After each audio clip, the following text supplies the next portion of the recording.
오늘 말씀의 제목은 마음의 근심이 되었더라 라는 제목으로 말씀의 은혜를 나누겠습니다. 인생은 근심으로 왔다가 근심으로 끝납니다. 사는 중에도 계속 근심이 계속됩니다. 이 근심 저 근심 이 걱정 저 걱정 하다 보면 어느새 늙어 있어요. 어느새 죽을 때가 됐어요. 이 근심 저 근심 하다 보면 어느새 학교도 졸업했어요. 이것저것 근심하다 보면 어느새 그 근심하던 일이 좀 아직 멀리 가서 저건 근심거리가 아니었네 하는 순간도 있어요. 그래서 근심이라고 하는 것은 인생의 친구 같은 거다 이런 생각이 듭니다. 최근에 읽은 책 중에 에센셜리즘이라는 책이 있습니다. 근데 이 에센셜리즘이라는 얘기가 다소 여러분들에겐 생소하게 느껴지겠지만 이거는 본질주의 뭐 이런 말입니다. 그게 무슨 말이냐면은 본질에 집중하는 것이 능력이고 힘이다 뭐 그런 얘기입니다. 원래 이 에센셜리즘이라는 말은 테세우스라고 하는 그리스 로마 신화에 나오는 사람 얘기예요.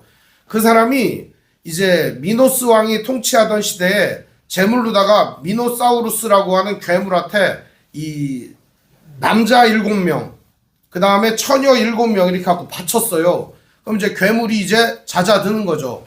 이 미노사우루스가 바닥 괴물인데 가가지고 이 테세우스가 바닥 괴물을 갖다가 때려잡아가지고 죽여버린 겁니다.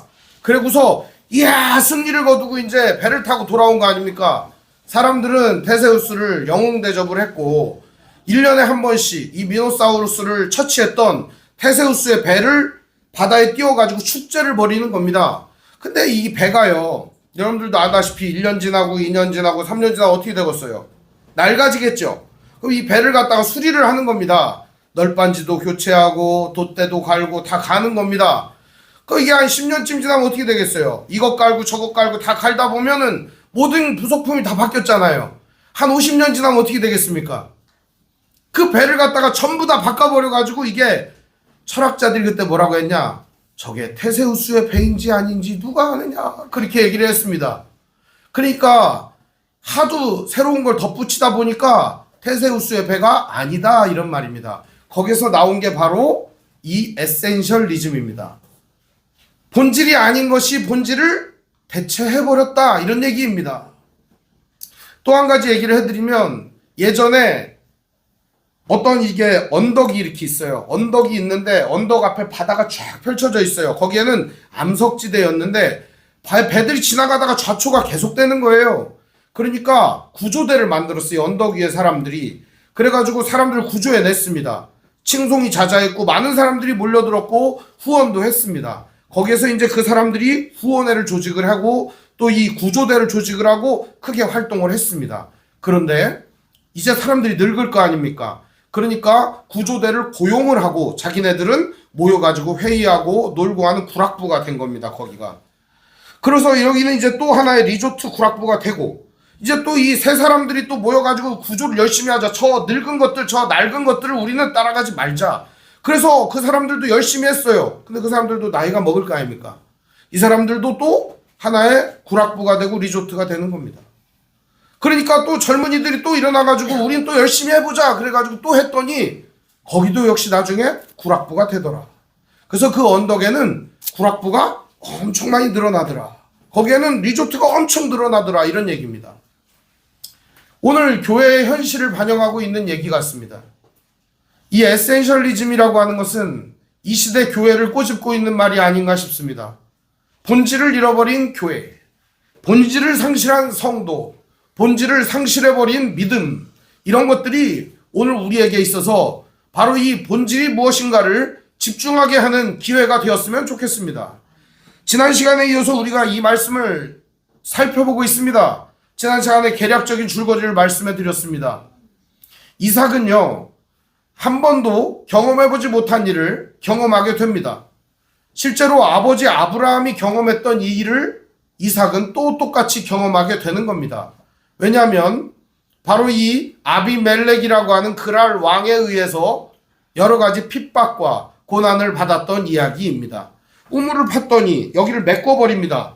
그리고 또 우물을 팠더니 거기도 메꿔버립니다. 우물을 팠더니 이거는 내 거라고 말합니다. 우물을 팠더니 언제부터 니네 거였냐? 우물은 니네 거고 물은 우리 거다. 이렇게 우기기 시작을 합니다. 이거 우기는데 장사가 없어요. 못 이겨요. 원래 사기꾼들이 제일 잘하는 게 뭔지 알아요? 우기는 거예요. 그냥 우긴다고 그것이 본질이 바뀌는 건 아니잖아요. 이삭은 결국 천신만고 끝에 하나님의 계시를 받습니다. 하나님이 나타나셔서 말씀해 주시죠. 바로 24절의 말씀입니다. 그 밤에 여호와께서 그에게 나타나 이르시되 나는 내 아버지 아브라함의 하나님이니 두려워하지 말라. 내 종 아브라함을 위하여 내가 너와 함께 있어 내게 복을 주어 내 자손이 번성하게 하리라 하신지라. 하나님은 이전에도 나타나서 같은 말씀을 주었습니다. 근데 하나님이 하신 말씀은 뭐였습니까? 이전에 너는 원래 있던 땅으로 돌아가라 이거였습니다. 애굽으로 내려가지 말고 원래 내가 너에게 준 그 땅으로 돌아가라. 그러면은 헤브론으로 돌아갔어야 되는 거 아닙니까? 실제로 이삭은 불순종은 안 했어요. 애굽까지 가지는 않았어요. 그러나 헤브론도 가지 않았어요. 어중간한 여기 블레셋 그랄 땅에 머무르고 있었다는 사실입니다. 왜 그랬을까요? 애굽으로 가자니 하나님한테 혼날 것 같고 거기 가면 굉장히 얻어맞을 것 같고 또 원래 있던 데로 가자니 흉년이 있어가지고 먹고 살기가 어려울 것 같고 그러니까 적당히 한 발씩 걸치고 사는 것이죠. 인생이 얼마나 피곤하고 괴로운 인생이겠습니까? 하나님의 뜻대로 하자니 먹고 살기가 어렵고 그렇다고 해서 좀 성공을 하고 이제 좀 먹고 살만해지려고 생각을 해보니까 거기는 또 하나님이 선택한 길이 아닌 거예요. 그래서 적당한 길을 선택했다는 사실입니다. 이 적당한 길을 선택했던 이삭의 인생에 우리는 정리해서 오늘 살펴볼까 합니다. 이삭의 인생은 농사를 시작했습니다. 원래 목축업을 하던 이삭이 농사를 해가지고 어떻게 했어요? 100배가 됐어요. 100배가. 그래서 거부가 됩니다. 엄청난 부자가 됩니다. 여기까지는 좋았는데 주변 사람들의 시기와 미움을 받게 되는 겁니다. 사람들의 미움을 받게 되고 이 그랄 사람들이 우물을 어떻게 해요? 메꿔버려요. 어떤 우물을 메꾸냐면 아버지 아브라함의 우물을 메꿔버립니다. 그 얘기를 한번 우리 잠깐 살펴보려고 합니다. 창세기 우리 지난번에 살펴봤는데 21장 31절입니다.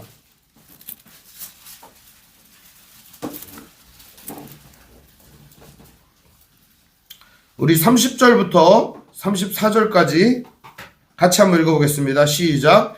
아브라함이 이르되 너는 내 손에서 이 암양 새끼 7을 받아 내가 이 우물 판 증거를 삼으라 하고 두 사람이 거기서 서로 맹세하였으므로 그곳을 부엘세바라 이름하였더라. 그들이 부엘세바에서 언약을 세우매 아비멜렉과 그 군대 장관 비골은 떠나 블레셋 사람의 땅으로 들어갔고 아브라함은 부엘세바에 에셀나무를 심고 거기서 영원하신 여호와의 이름을 불렀으며 그가 블레셋 사람의 땅에서 여러 날을 지냈더라. 이게 역사에 기록이 돼 있을까요? 모를까요? 아는 거예요. 아브라함의 아들인 이삭도 알고 거기 있었던 아비멜렉도 알고 그 군대 장관 비골이라고 하는 게 이름이 아니라 직함의 이름이에요. 그 비골도 알고 다 아는 거예요. 거기 있는 사람들은. 그런데 오늘 그 일이 또 일어납니다. 오늘 그 일이 또 일어나요. 왜 일어날까요? 아브라함이 그때 언약을 맺었더니 부엘세바를 어떻게 해버렸다는 거예요. 이 그랄 사람들이 아비멜렉이 메꿔버렸다는 거예요. 언약의 우물 부엘세바를 메꿔버렸다는 건 무슨 의미냐? 전쟁하자 이런 말입니다. 이제 언약이 깨졌으니까 뭐하자? 전쟁하자. 전쟁하자고 했지만 이삭은 전쟁하지 않았습니다. 오히려 그 자리를 어떻게 해요? 피하고 떠납니다. 그리고 그들은 이삭에게 전쟁하자고 선전포고를 한 거나 다름없습니다. 그럼에도 불구하고 이삭은 싸우지 않고 그 자리를 멀찍이 떠나버립니다. 그럼에도 불구하고 이삭은 아직 하나님께서 지시하신 땅으로 가지 않았다는 사실입니다. 그는 그랄 땅에 계속 머무르며 자기가 어떻게 삶을 유지해야 될지를 고민하고 있었다는 사실입니다. 오늘 이것도 저것도 아니고 이것저것에 시간 뺏기고 인생을 낭비하고 있는 성도들의 모습과 얼마나 비슷한지 모릅니다. 하나님의 뜻을 순종하는 것도 아니고 하나님의 말씀대로 살아가는 것도 아니고 세상 사람들과 똑같은 건 더더욱 아니에요. 그들처럼 살고 싶진 않으니까. 그런데 오늘 우리들의 이 연약한 모습이 이 이삭의 모습과 얼마나 닮아있나 모릅니다. 이삭은 이렇게 터전을 잡고 그래도 나름대로 잘 살고 있었습니다. 왜냐하면 우물을 팠는데 더 이상 시비 걸지 않아요. 처음 우물 팠을 때 시비 걸으니까 뭐라 그래요? 애새끼라고 이름을 줬습니다. 두 번째는 어떻게 해요? 신나. 남의 우물 뺐으니까 신나잖아요. 그죠? 그러니까 신나라고 이름 짓습니다. 세 번째는 뭐라고 지어요? 르호봇. 이게 넓은 곳으로 왔다 이겁니다. 살만하다 이거죠. 근데 이번엔 어떻게 합니까? 그곳에 이 아비멜렉과 아우삿과 그리고 군대 장관 비골이 찾아옵니다. 보시죠. 오늘 26절에 보면 아비멜렉이 그 친구 아우삿과 군대 장관 비골과 더불어 그랄에서부터 이삭에게로 온지라. 왜 왔을까요? 지난 시간에도 말씀드렸다시피 쫄아서 온 겁니다. 얘네들은 이삭이 쳐들어올까봐 이미 자기네들은 우물을 메꿔가지고 뭐 한 거예요? 선전포고를 한 거죠. 그러니까 쫄아서 온 겁니다. 왔을 때 뭐라고 얘기하냐? 이삭이 그들에게 이렇게 말을 합니다. 니들 나를 미워해서 쫓아내지 않았냐? 왜 왔냐? 이렇게 묻는 겁니다. 이삭 얘기가 27절에 기록되어 있습니다. 이삭이 그들에게 이르되 너희가 나를 미워하여 나에게 너희를 떠나가라 하였거늘 어찌하여 내게 왔느냐? 나 쫓아내고 나를 미워하지 않았냐? 근데 뭐하러 왔어? 이렇게 얘기를 합니다. 그러자 그들은 아주 의미심장한 얘기를 합니다. 28절의 이야기죠. 그들이 이르되 여호와께서 너와 함께 하심을 우리가 분명히 보았으므로 이들은 두려웠던 겁니다. 이삭이 가지고 있는 재물이나 이삭이 우물 파는 능력이나 이삭의 종들이 잘 나가는 게 무서웠던 게 아닙니다. 이삭과 함께하는 하나님이 무서웠던 겁니다. 이들은 봤어요. 뭐를 봤어요?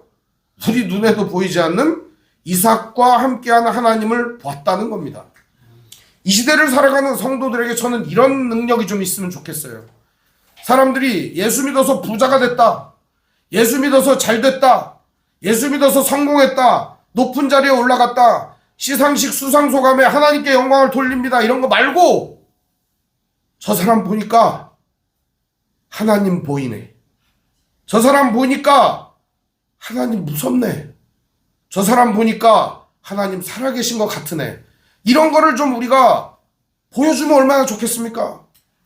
이것은 우리가 보여주고 싶다고 보여지는 게 아닙니다. 본질에 집중할 때 그게 보이는 겁니다. 우리가 다른 것에 집중할 때는 사람들도 다 보여요. 그게 그래 너도 우리랑 똑같구나. 별 수 없구나. 그러나 우리가 본질에 집중할 때 그들은 봅니다. 아, 저 사람은 뭐가 다르다. 저 사람은 다 본질에 집중하고 있구나. 바로 저것이 그리스도인이지. 아, 저 사람 하나님과 함께하는 것 같아. 그게 보이는 겁니다. 우리 눈에는 그게 안 보이는 것 같아도 이미 세상 사람들 눈에는 그것이 다 보이는 겁니다. 우리 눈에도 그것이 보입니다. 하나님을 순종하고 하나님의 뜻에 따라 살아가는 사람은 보입니다. 무엇이 보일까요? 그와 함께 하시는 하나님이 보인다는 겁니다. 하나님 안 보인다는 건 다 거짓말이에요. 그와 함께 하시는 하나님을 이들은 봤습니다. 누가 봤어요? 불신자들 아닙니까? 군대 장관 비골, 아비멜렉, 아우삿, 그게 다 불신자들 아닙니까? 그들이 봤다는 겁니다. 그리고 그들은 두려움을 가졌다는 겁니다. 매우 큰 두려움 말입니다. 이 두려움이 어디서부터 왔을까요? 하나님으로부터 온 겁니다. 단순히 그냥 이삭이 조금 잘 나가가지고 두려웠던 게 아닙니다. 그들은 이렇게 말합니다. 우리의 사이 곧 우리와 네 사이에 맹세하여 너와 계약을 맺으라 말하였노라. 이렇게 얘기합니다. 우리가 하나님 봤기 때문에 너하고 계약을 안 맺으면 안 되겠다. 이게 계약이라고 하니까 좀 그런데요. 이 말은 원래 베리트라는 말입니다. 이 베리트라는 말이 무슨 말이냐? 동맹을 맺다. 연합전선을 구축하다. 이런 말입니다. 그러니까 아비멜렉은 이삭을 적군으로 두기가 싫었던 겁니다. 자기가 미워해서 쫓아낸 그 존재를 두기가 싫었던 거예요. 왜? 두려우니까. 그래서 뭐 하려고 하는 거예요? 우리 동맹을 맺자. 우리 같이 해자. 이렇게 동맹을 맺자고 이야기를 합니다. 동맹을 맺는다는 것은 같은 식탁에서 같이 밥을 먹는 것을 의미합니다. 그게 바로 동맹을 맺자는 겁니다. 밥을 같이 먹기 싫죠, 여러분. 어떤 사람은. 그죠? 그는 그 사람하고 동맹을 맺기가 싫은 거예요. 원래 밥을 같이 먹자는 말은 동맹을 맺자 이런 말이에요. 그러니까 밥을 같이 먹는 게 매우 중요한 일이기도 합니다. 그러니까는 동맹을 맺자고 제의를 하는 거죠. 이유는 뭐예요? 하나님이 두려워서. 이삭 따위가 두려워서가 아닙니다. 이 아비멜렉은 하나님을 두려워했다는 것입니다. 왜 우리들은 이 땅을 살아가는 동안 사람들이 하나님을 우습게 여기게 되었을까? 이것을 좀 생각해 볼 필요가 있습니다. 우리가 하나님이 무섭다, 하나님께서 역사하신다, 그럼 사람들이 하나님 어디 있냐? 이렇게 말하는 사람들이 많아지는 이유가 어디에 있다고 생각하십니까? 바로 그 이유는 바로 우리 자신에게 있다고 저는 생각합니다. 바로 저에게 있다고 저는 생각을 합니다. 그래서 사람들이 하나님이 어디 있느냐? 하나님이 도대체 뭘 하느냐? 이런 말을 하는 게 어쩌면 당연하다 이런 생각이 듭니다. 오늘 우리는 세상이 당연한 이야기를 당연하지 않은 얘기로 만들어내야 합니다. 세상 사람들이 다 그렇다고 말할 때 그게 아니라고 보여줄 필요가 있습니다. 바로 그것은 우리가 오만 가지 난리를 치고 여기저기 덕지덕지 진리가 아닌 것들을 뜯어다 붙이는 것이 아니고 오직 본질을 붙들 때 이런 일이 일어난다는 사실입니다. 이삭이 하나님의 선한 역사를 붙들었더라면 이 일은 더 금방 일어났을 것입니다. 하나님은 이삭이 하나님을 떠나고 하나님의 뜻대로 행하지 않았지만 그와 함께 하셨고 그에게 은혜를 내리셨습니다. 이삭은요, 하나님 앞에 제단을 쌓고 여호와 하나님의 이름을 따르고 그의 뜻대로 순종하기로 결심합니다. 그때부터 전세는 역전되기 시작하는 겁니다. 아비멜렉이 왜 왔을까요? 바로 이 이야기 때문입니다. 22절을 우리 같이 한번 읽어보겠습니다. 22절 말씀, 25절입니다. 25절 말씀 같이 읽어보겠습니다. 시작. 이삭이 그곳에 제단을 쌓고 여호와의 이름을 부르며 거기 장막을 쳤더니 이삭의 종들이 거기서도 우물을 팠더라. 우물이 나오지는 않았어요. 그러나 이삭은 여기서 제단을 쌓고 여호와의 이름을 부릅니다. 하나님의 이름을 부르고 제단을 쌓는다는 것은 그에게 하나님과의 관계가 회복되고 예배가 회복되었다는 것을 의미합니다. 그럴 때 이삭에게 오히려 아비멜렉이 찾아오게 되는 것입니다. 그에겐 두려움이 엄습했던 것입니다.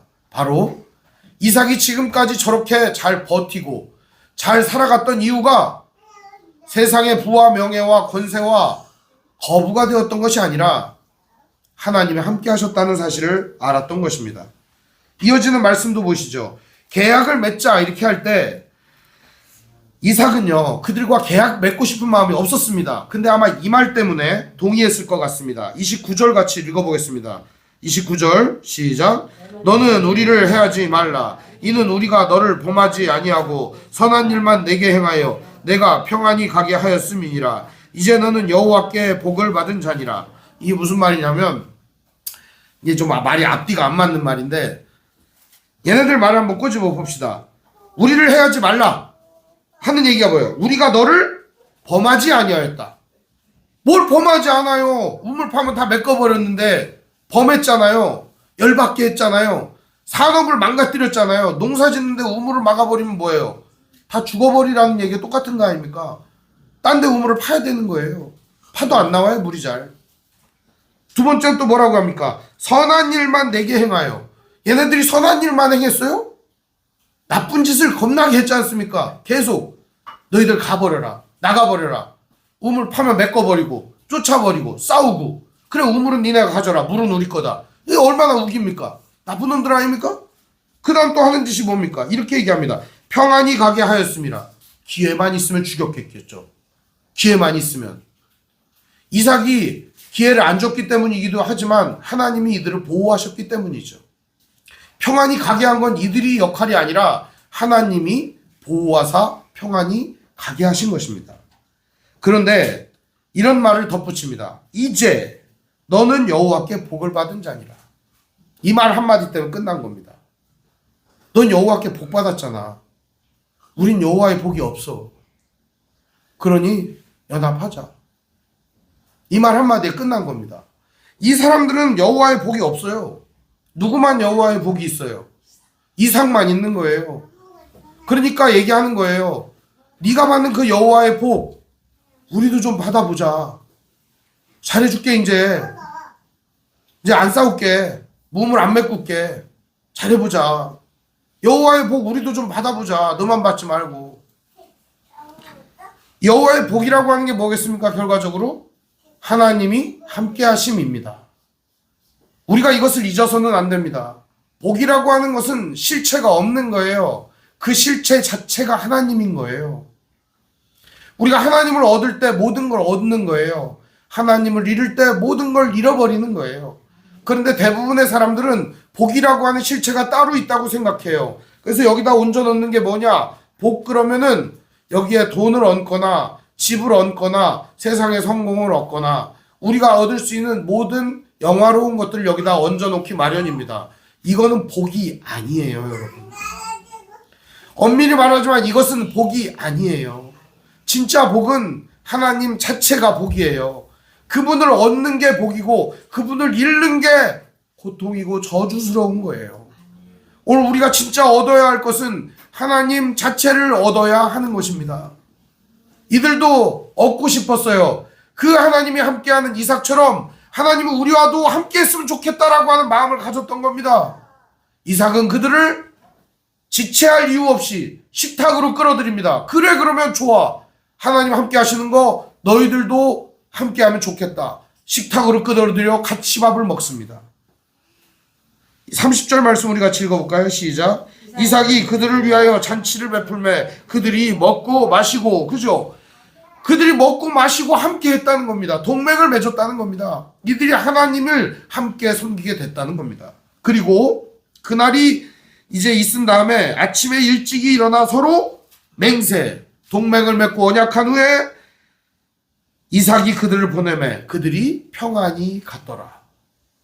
이들이 평안했던 유일한 이유는 이삭이 우리에게 쳐들어올까 두려움도 있었지만 이삭이 믿는 그 하나님을 자기네들도 받아들이기 되었기 때문입니다.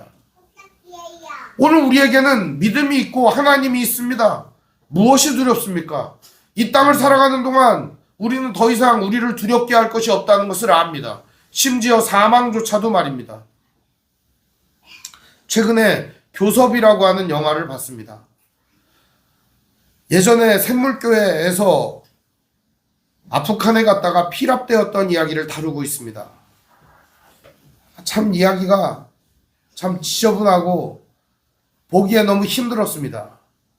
그리고 목숨을 걸고 갔던 신앙인들은 어쩌면 두려움에 엄습하여 목숨을 구걸하고 있는 그런 모습들이 너무나도 비참하게 느껴졌습니다. 물론 목숨이 중요하죠.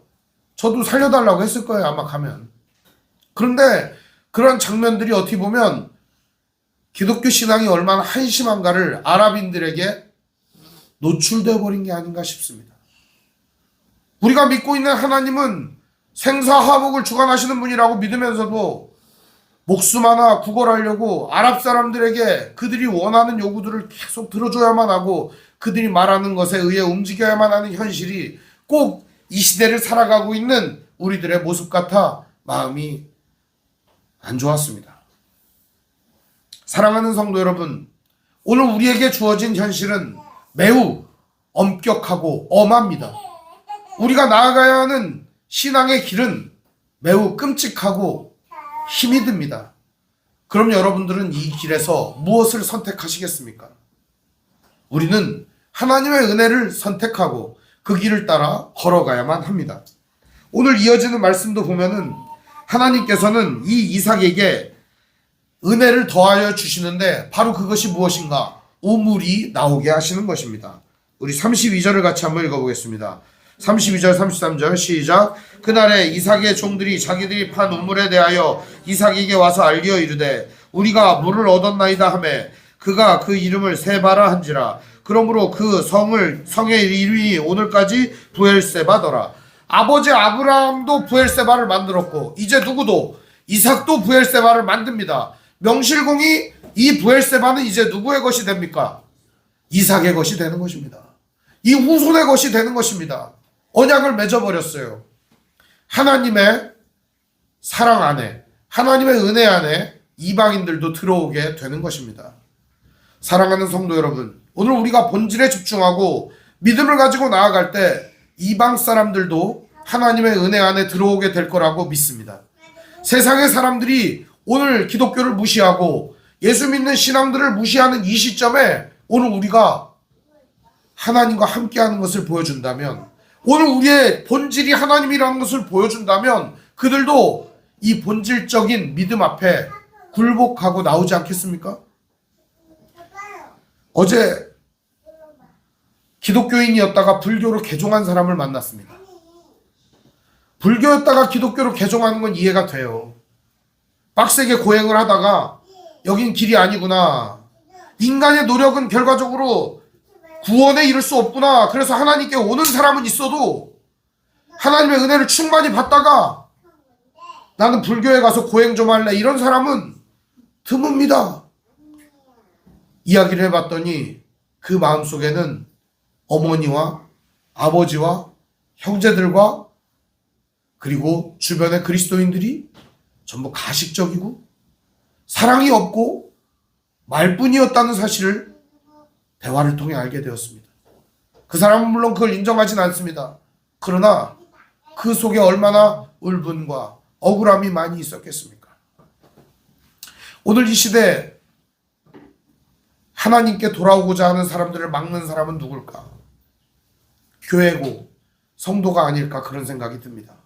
오늘 사랑하는 성도 여러분, 여러분은 그러지 않을 거라고 생각합니다. 오늘 우리 삶에 그들을 초청하십시오. 우리가 믿고 있는 하나님 은혜 속에 이 사람들을 초청해 주십시오. 그들을 품어 주십시오. 그들을 감싸 주십시오. 오늘 우리 안에서 역사하시는 그 하나님이 이 세상 가운데에서도 역사하실 거라고 믿습니다.